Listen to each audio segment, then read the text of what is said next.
राम राम सा।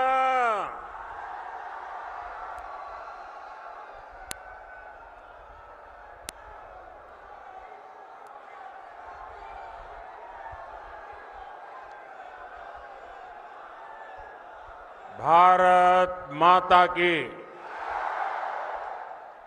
भारत माता की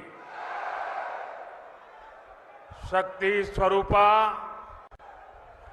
जीण माता जी, सालासर बालाजी महाराज, बाबा खाटू श्याम जी और वीर गोगाजी महाराज ने मारो बारंबार प्रणाम। राजस्थान पराक्रम और परिश्रम की धरती है। ये वीर माताओं की धरती है। ये वीर बेटों को जन्म देने वाली वीर वीरांगना माताओं की पवित्र भूमि है। और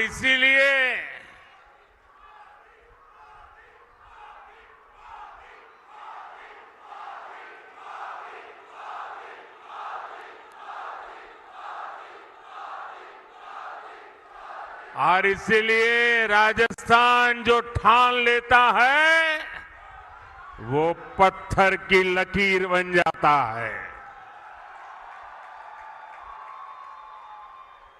और यही जज्बा मेरे सामने देख रहा।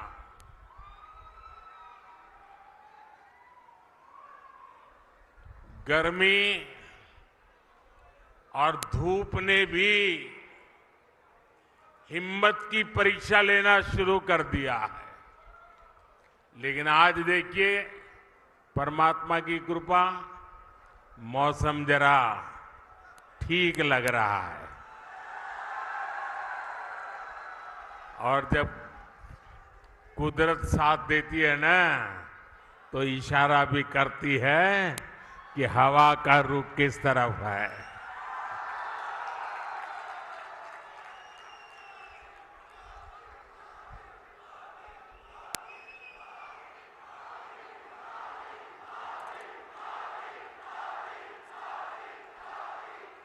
साथियों,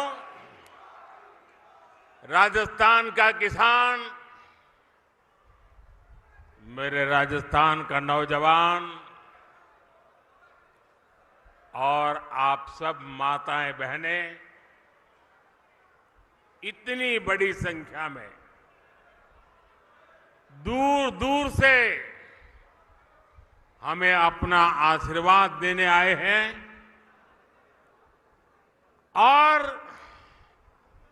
पूरा राजस्थान कह रहा है, फिर एक बार, फिर एक बार, फिर एक बार। और आज चूरू ने ये बता दिया है कि 4 जून 4 जून 4 जून। और जब मैं चूरू आया हूं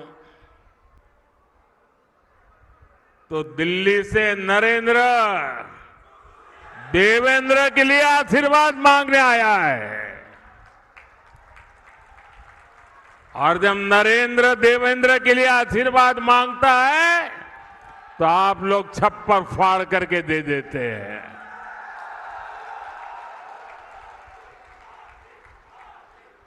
साथियों, बैठिए देवेंद्र जी। आज पूरा देश विकसित भारत होने के संकल्प पर काम कर रहा है। और इसमें राजस्थान की बहुत बड़ी भूमिका है। जब राजस्थान विकसित होगा तो भारत भी विकसित होगा। बीते 10 साल में मोदी ने देश में जो काम किए हैं, उन्होंने विकसित भारत की नींव तैयार कर दी है। आज पूरी दुनिया हैरान है कि भारत इतनी तेजी से कैसे विकास कर रहा है। दुनिया को पता नहीं है कि भारत की इस मिट्टी की बात ही कुछ और है। हम जो ठान लेते हैं वो पूरा करके दिखाते हैं। पिछले 10 साल में आपने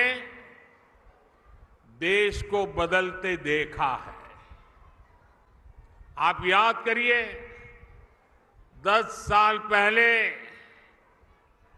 तब देश कितनी खस्ता हालत में था। कांग्रेस के बड़े बड़े घोटालों और लूट के कारण अर्थव्यवस्था चरमरा गई थी। दुनिया में भारत की साख गिरती जा रही थी। आजादी के इतने दशक बाद भी देश के लोग जीवन की छोटी छोटी जरूरतों के लिए जूझ रहे थे। करोड़ों गरीबों के सर पर छत नहीं थी। करोड़ों लोगों को पीने का पानी उपलब्ध नहीं था। हमारे गांव अंधेरे में डूबे थे। वहां बिजली भी नहीं पहुंची थी और लाखों करोड़ की लूट से सरकारी खजाना खाली ही रहता था। आप लोगों ने भी सोचा होगा लिया, जब हालत इतनी खराब थे, इतने दशकों तक बुराइयां थी, तो इसका मन पर भी असर होता है। और आप सब देशवासियों ने मान लिया था कुछ बदल नहीं सकता, अब देश का कुछ हो ही नहीं सकता। हर कोई निराशा में डूबा हुआ था। इसी हताशा निराशा में 2014 में आपने गरीब के इस बेटे को अपनी सेवा का मौका दिया।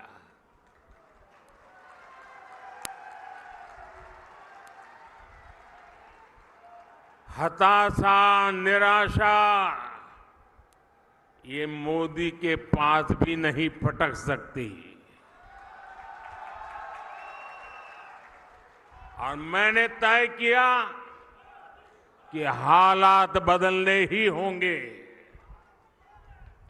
और मेरे लिए तो मेरा भारत मेरा परिवार है। हमने ईमानदारी से काम किया। कोरोना जैसा इतना बड़ा संकट आया, दुनिया सोचने लगी थी कि भारत तो बर्बाद हो जाएगा, दुनिया को भी बर्बाद कर देगा। लेकिन इसी संकट में हम भारतीयों ने अपने देश को दुनिया की 5वीं सबसे बड़ी अर्थव्यवस्था बना दिया।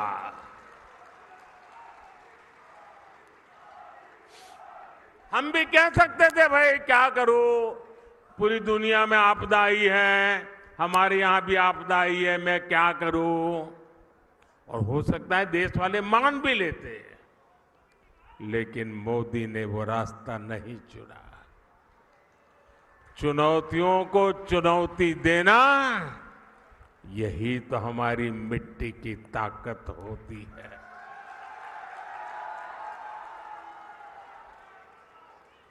और हमारे राजस्थान में तो कहते हैं, अपनी करनी पार उतरनी। हमने परिश्रम किया और परिणाम ला करके दिखा दिया। 10 वर्षों में हमने करोड़ों गरीबों को प्रधानमंत्री आवास योजना के तहत पक्के आवास दिए, पक्के घर दिए, जिनकी 3-3, 4-4 पीढ़ी झुग्गी झोपड़ी में जिंदगी गुजारती थी, जो फुटपाथ पर जीने के लिए मजबूर थे, ऐसे करोड़ों लोगों को पक्के घर दिए। और मुझे खुशी इस बात की है कि हमने जो पक्के घर दिए ना, उसमें अधिकतर पक्के घर मेरी माताओं, बहनों, बेटियों के नाम पर है। वरना हम तो जानते हैं, हमारी समाज रचना ऐसी रही है कि घर होगा तो पुरुष के नाम पर, गाड़ी होगी पुरुष के नाम पर, खेत होगा पुरुष के नाम पर, दुकान होगी पुरुष के नाम पर, सब कुछ पुरुष के नाम पर। मोदी ने तय कर लिया कि सरकार जो घर देगी वो मेरी महिलाओं के नाम पर होगा। आप याद करिए, पहले जब घर बनाने के नाम पर योजनाएं आती थी, तब क्या होता था? गरीब को पता भी नहीं चलता था। उसके नाम का पैसा सरकार में बैठे लोग और उनकी पार्टी के लोग खा जाते थे। लेकिन अब पैसा सीधे गरीब के खाते में जा रहा है। अब गरीब को पक्का घर भी मिल रहा है, घर में जरूरत की सुविधाएं भी मिल रही है। साथियों, आज जब हम जल जीवन मिशन योजना लेकर घर घर में पानी का कनेक्शन भी देने का लगातार प्रयास कर रहे हैं। राजस्थान में करीब 50 लाख घरों में पीने का पानी पहुंचाने का कनेक्शन दिया जा चुका है। कांग्रेस सरकार हमारी इस योजना में भी भ्रष्टाचार करने का मौका नहीं छोड़ती थी। अब उन कमियों को भी दूर किया जा रहा है। वहां पीछे सुनाई नहीं देता क्या? सुनाई दे रहा है? अच्छा, ये तो आपका उत्साह है इसलिए।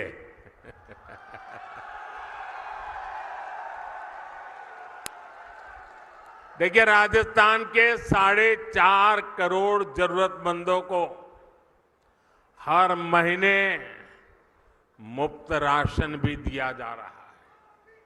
यानी जीवन के हर पड़ाव पर भाजपा सरकार गरीब के साथ खड़ी है। जो काम इतने दशक में नहीं हुए, वो हमने 10 साल में करके दिखाए। और इसलिए मैं कहता हूं, जब नीयत सही तो नतीजे सही। और साथियों, 10 साल में जो हुआ, लोग तो कहते हैं बहुत कुछ हुआ, पहले की सरकारों की तुलना में बहुत कुछ हुआ। आप भी कहते हैं, अरे मोदी जी तो रात दिन दौड़ते हैं, काम करते ही रहते हैं, सोते हैं कि नहीं सोते हैं, आप लोग बताते हैं, मुझे पता है। लेकिन काम कितना भी क्यों न हुआ हो, औरों की तुलना में अनेक गुना हुआ हो, लेकिन मोदी के मन की बात में आज चुरू में बता देता हूं। बता दूं। देखिए, जो अब तक हुआ है ना, वो तो ट्रेलर है, ट्रेलर।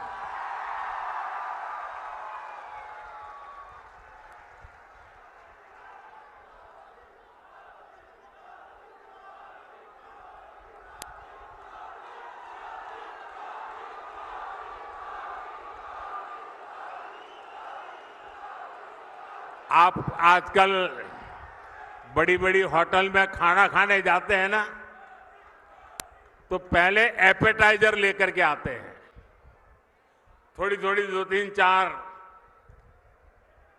जरा बड़ी चटाकेदार चीजें परोसते हैं। तो कभी लगता है यार इतना आ गया, पेट तो भर गया, आप खाना क्या खाएंगे। ये जो मोदी ने किया है ना, वो तो एपेटाइजर है, एपेटाइजर।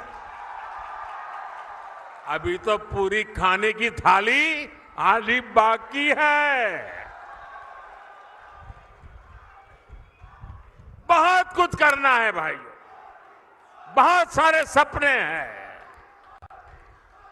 हमें देश को बहुत आगे लेके जाना है। साथियों, आज देश में मोदी की गारंटी की चर्चा हो रही है।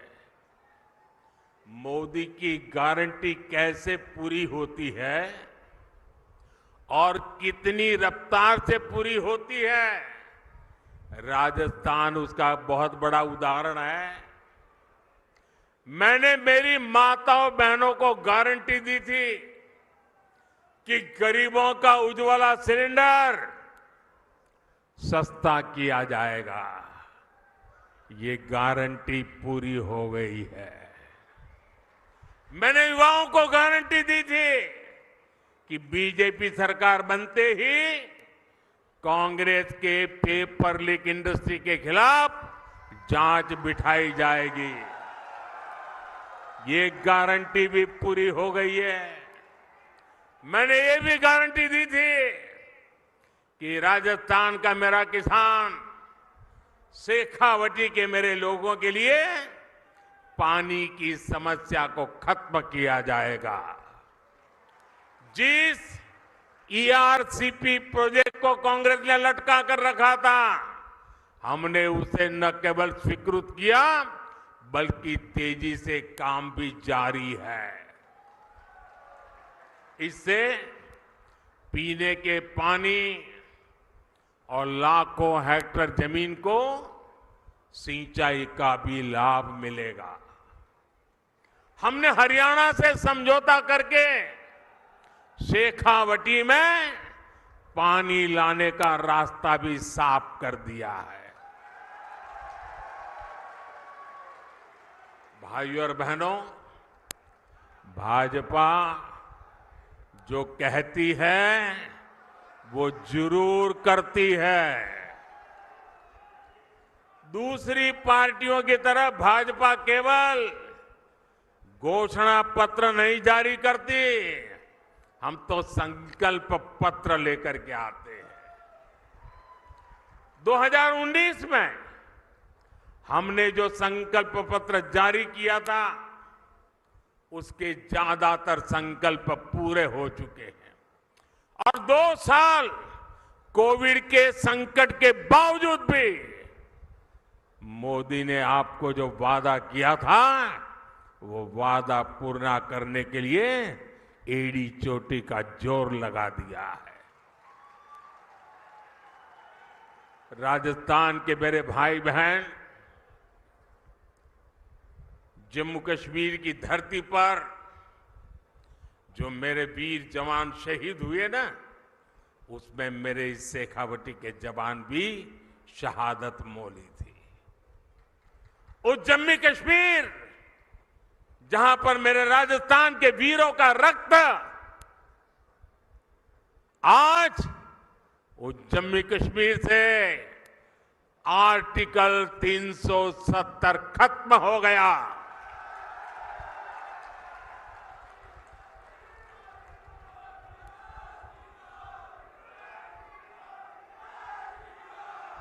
तीन तलाक पर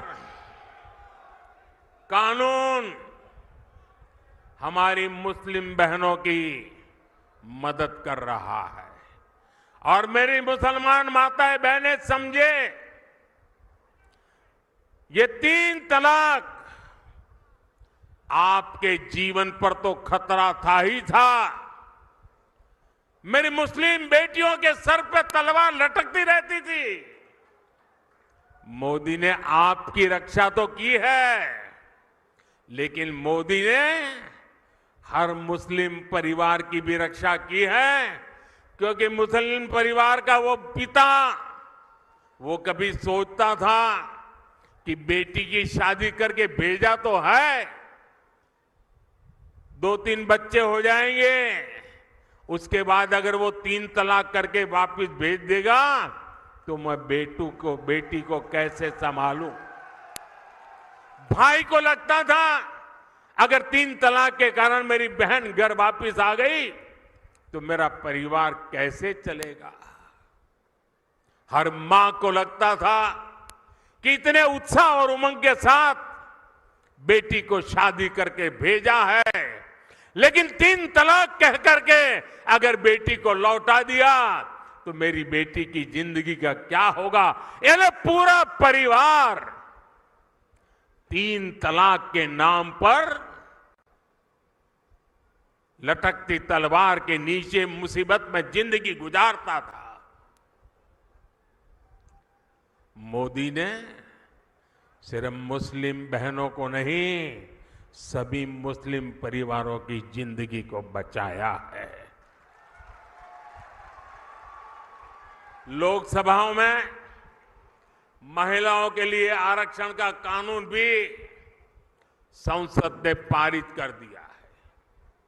ये भाजपा ही है जिसका संकल्प पत्र भी अपने आप में एक गारंटी माने जाना लगा है।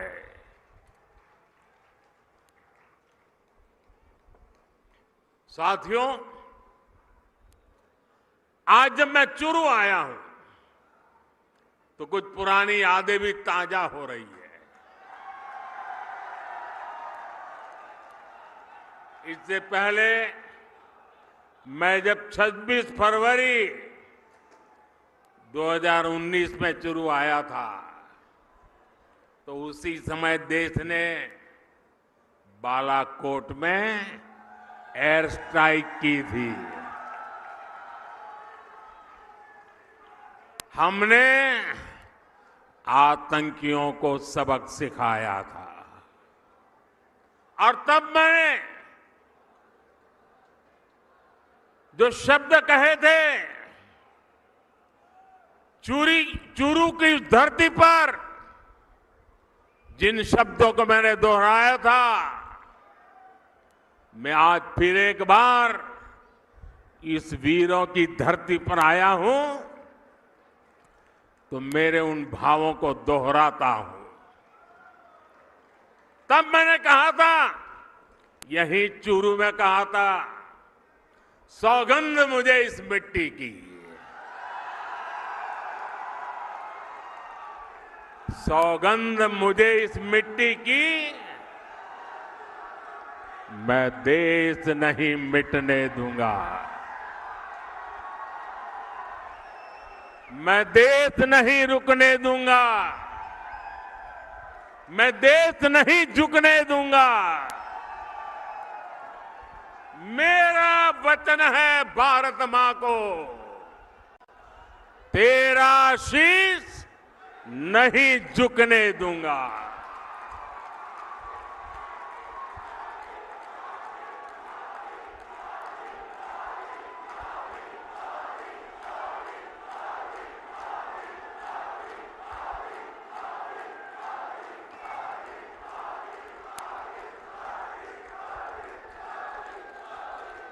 लेकिन साथियों, आपको याद होगा हमारी सेना ने जब सर्जिकल स्ट्राइक और एयर स्ट्राइक की, तब कांग्रेस और उसके साथी क्या भाषा बोल रहे थे? इसी गठबंधन गठबंधन के लोग हमारी सेना से शौर्य के सबूत मांग रहे थे। भाइयों और बहनों, सेनाओं का अपमान, देश का विभाजन, ये कांग्रेस पार्टी की पहचान है। जब तक इंडी अलायंस के लोग सत्ता में रहे, इन्होंने हमारे जवानों के हाथ बांध कर रखे। दुश्मन हमला करके चला जाता था, ये जवानों को जवाब देने की इजाजत नहीं देते थे। हमारे जवान वन रैंक वन पेंशन की मांग करते थे, कांग्रेस ने इसे भी पूरा नहीं होने दिया। हमारी सरकार बनी तो हमने सैनिकों को वन रैंक वन पेंशन का अधिकार भी दिया और सीमा पर पलटवार करने की छूट भी, खुली छूट दे दी। आज दुश्मन को भी पता है ये मोदी है, ये नया भारत है। ये नया भारत घर में घुसकर मारता है।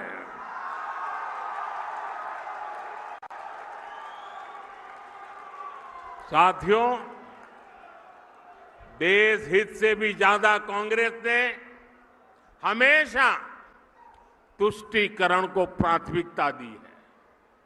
ये लोग तुष्टीकरण के लिए किस हद तक जा सकते हैं, ये देश ने देखा है। ये वो लोग हैं जिन्होंने कोर्ट में जाकर कहा था कि प्रभु श्री राम तो काल्पनिक है। अभी कुछ महीने पहले ही अयोध्या में भव्य राम मंदिर का सपना पूरा हुआ।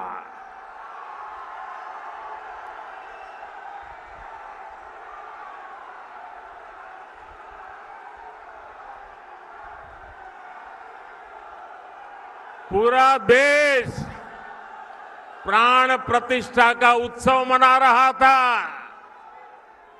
लेकिन कांग्रेस पार्टी खुलेआम हमारी आस्था का अपमान कर रही थी। साथियों, देश ने कांग्रेस के पापों की हमेशा कीमत चुकाई है।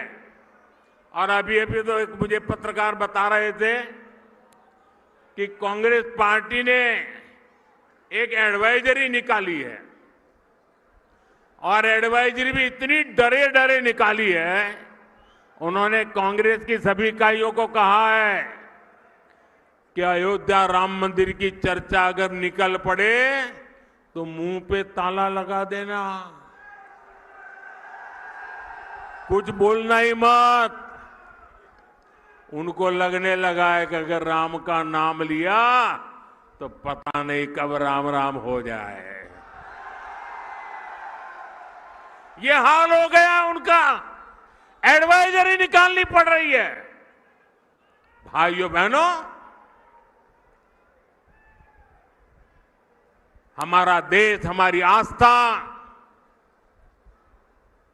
इनका इतना घोर अपमान ये देश सह नहीं सकता है। लेकिन भाइयों बहनों, अब जब इन परिवारवादी भ्रष्टाचारियों की लूट का हिसाब हो रहा है तो ये सब एक हो गए हैं। मैं कहता हूं भ्रष्टाचार हटाओ, तो वो कहते हैं भ्रष्टाचारी बचाओ। अब मुझे बताइए, भ्रष्टाचार हटना चाहिए कि नहीं हटना चाहिए? देश को भ्रष्टाचार से मुक्त करना चाहिए कि नहीं करना चाहिए? भ्रष्टाचार ने देश को बर्बाद किया है कि नहीं किया है? भ्रष्टाचार ने नौजवानों के सपनों को चूर चूर किया है कि नहीं किया है? क्या अगर मैं भ्रष्टाचार के खिलाफ लड़ाई लड़ता हूं कि सही है कि गलत है? सही है कि गलत है? मैं भ्रष्टाचार के खिलाफ लड़ाई जारी रखूं, आपके आशीर्वाद है, पूरी ताकत से आशीर्वाद मिलेंगे। आपने देखा होगा इस समय घमंडिया गठबंधन के लोग चुनाव की रैलियां नहीं कर रहे हैं, भ्रष्टाचारियों को बचाने की रैली कर रहे हैं। आप मुझे बताइए, कांग्रेस के सांसद के ठिकाने पर छापा पड़ा और वहां से अलमारी में, बक्सों में बंद किए हुए 300 करोड़ रुपए से ज्यादा मिले और टीवी पर देश ने देखा, और केवल कांग्रेस के एक सांसद के पास से एक जगह पर से 300 करोड़ का खजाना मिला है। और क्या क्या होगा वो तो अभी खोजना है। 10 साल में अकेले ईडी ने भ्रष्टाचारियों से 1 लाख करोड़ रुपए से ज्यादा की संपत्ति जब्त की है। और मैं आपसे पूछता हूं, ऐसे लोगों पर कार्रवाई होनी चाहिए कि नहीं होनी चाहिए? ऐसे लोगों ने जिंदगी जेल में बितानी चाहिए कि नहीं बितानी चाहिए? मैं इन भ्रष्टाचारी परिवारवादियों से कहना चाहता हूं, कितने भी झूठ फैला लो, ये मोदी डरने वाला नहीं है। साथियों, कांग्रेस और इंडी गठबंधन का सिर्फ अपना हित, यही उनका कार्यक्रम है। इन्हें गरीब, दलित, शोषित, वंचित के कल्याण से, उनके सम्मान से कोई मतलब नहीं है। ये वही लोग हैं जिन्होंने कभी बाबा साहब आम्बेडकर का सम्मान नहीं किया। इसी कांग्रेस ने बाबा साहब को दशकों तक भारत रत्न नहीं मिलने दिया। इन लोगों ने देश में आपातकाल लगाया, संविधान को बंधक बनाया। इस इंडियन अलायंस के लोगों ने कभी पिछड़ा वर्ग आयोग को संवैधानिक दर्जा नहीं दिया। दशकों पुरानी ये मांग मोदी ने पूरी की। भाजपा ने देश को दलित राष्ट्रपति दिए, देश की पहली आदिवासी महिला राष्ट्रपति दी, लेकिन इन्हें चुनाव हरवाने के लिए इंडी गठबंधन वालों ने पूरी ताकत लगा दी। अब 19 अप्रैल को शोषितों, वंचितों के ऐसे विरोधियों के साथ क्या करना है आपको पता है ना? 19 अप्रैल को क्या करना है पता है ना? पता है ना? अपने यहां राजस्थान में कहते हैं, अकल मन ने इशारो ही गणो। साथियों, चूरू में भाई देवेंद्र झांझड़िया जी, झुंझुनू में शुभकरण चौधरी जी, सीकर में स्वामी सुबेदानंद सरस्वती जी, मैं आज आपके पास उन सब के लिए आशीर्वाद मांगने आया हूं।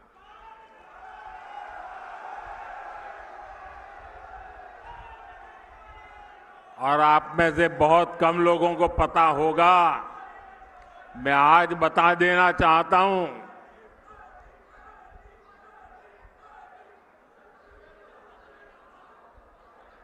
चूरू में जो उम्मीदवार है देवेंद्र और दिल्ली में है नरेंद्र।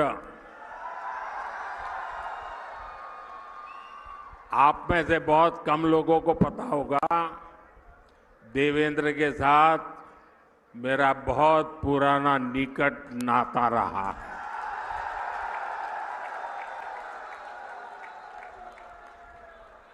और जब मैं देवेंद्र को पहली बार मिला, जब मैंने उसकी मां की बातें सुनी, मेरे मन को छू गया कि मेरे देश की आन बान के शान के लिए शेखावटी की गरीब मां, अनपढ़ मां, अपना बेटा जिसका शरीर मुसीबतों से गुजारा करने वाला शरीर है, लेकिन उसको भी दुनिया में देश का नाम रोशन करने के लिए मां प्रेरित करती है। और देवेंद्र भी गरीबी की परवाह किए बिना जी जान से जुट करके भारत का सम्मान बढ़ाया है। देवेंद्र को टिकट देने के पीछे मोदी का मकसद यही था कि जो गरीब मां का बेटा होता है उसके सपने भी पूरे होने चाहिए। मोदी का देवेंद्र को टिकट देने का मकसद यही था कि मेरे देश के जो खिलाड़ी हैं, पूरे हिंदुस्तान के खेल जगत के बेटे बेटियां हैं, उनको प्रोत्साहन मिले कि आपका खेल का कार्यकाल ये देश कभी भूलने वाला नहीं है और उसका सिंबल ये हमारा देवेंद्र है। और इसलिए मैं चुरू वासियों से विशेष रूप से ऐसा गरीबी से ही लड़ा, ऐसा नहीं, दुनिया में जाकर के देश का डंका बजाया, ऐसे मेरे साथी को, चाहे वो चुरू हो, झुंझुनू हो या सीकर हो, आप भारतीय जनता पार्टी को भरपूर आशीर्वाद दीजिए। और मैं आपको विश्वास दिलाता हूं, आपके सपनों को पूरा करने के लिए मैं एड़ी चोटी का जोर लगा दूंगा जी।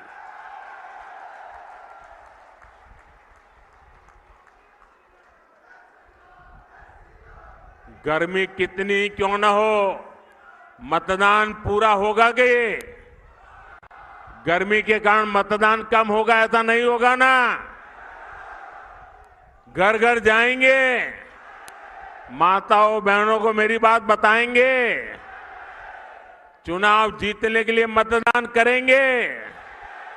अच्छा, मेरा एक और काम करेंगे, मेरा पर्सनल काम है, करेंगे। घर घर जाकर कहना कि हमारे मोदी जी चुरू आए थे और मोदी जी ने आपको प्रणाम भेजा है। मेरा प्रणाम पहुंचा देंगे। मैं यहां भाजपा के सभी वरिष्ठ नेताओं को भी सार्वजनिक रूप से प्रार्थना करता हूं। सार्वजनिक रूप से कभी कभी करना पड़ता है।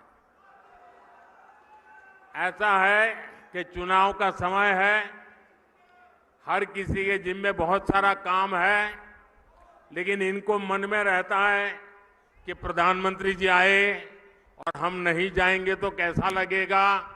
मेरी आप कार्यकर्ताओं से विनती है कि आप बिल्कुल मेरी चिंता छोड़ दीजिए। सभी कार्यक्रमों में वरिष्ठ लोगों को दौड़ने की जरूरत नहीं है। कोई छोटा कार्यकर्ता भी रहेगा तो मोदी भी छोटा है, छोटे के बगल में बैठ जाएगा। आप कृपा करके सभी कार्यक्रमों के लिए मत दौड़िए। मेरे साथ बोलिए, भारत माता की, भारत माता की, भारत माता की।